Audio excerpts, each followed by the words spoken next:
Sindh high court के हुक्म के बाद मुख्तलिफ जगहों पर गटर के पानी पर काश्त की गई सब्जियां और दीगर फसल को ख़त्म करने का सिलसिला शुरू कर दिया गया है।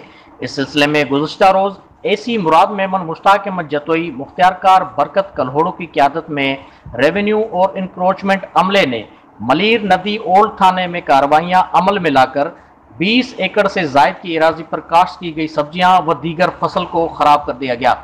इस मौके पर मुख्तियारकार बरकत कल्होड़ो ने सहाफ़ियों से गुफ्तगू करते हुए कहा कि सिंध हाई कोर्ट के हुक्म के तहत कार्रवाइयां की जा रही हैं।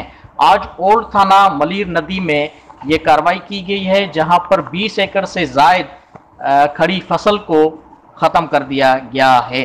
मुख्तियारकार बरकत कल्होड़ो ने सहाफ़ियों को मजीद बताया कि हमारे पहुंचने पर फसल की देखभाल करने वाले अफराद फरार हो गए हैं। उन्होंने कहा कि गंदे पानी पर काश्त की गई सब्जियां इंसानी सेहत के लिए इंतहाई नुकसानदेह हैं, जो इंसानी कुव्वत मदाफ़त को कम कर देती हैं। उन्होंने मजीद कहा कि गुज़श्ता दिनों सुमार कंडानी मली नदी में कार्रवाई करके काश्त किए गए सब्जियों को खराब कर डाला था। गंदे पानी पर काश्त की गई थी। सारी सब्जियां और दीगर फसलें ख़त्म करने के लिए मजीद कार्रवाइयाँ अमल में लाई जाएंगी। Raja Baloch, world news, bureau chief, Sindh.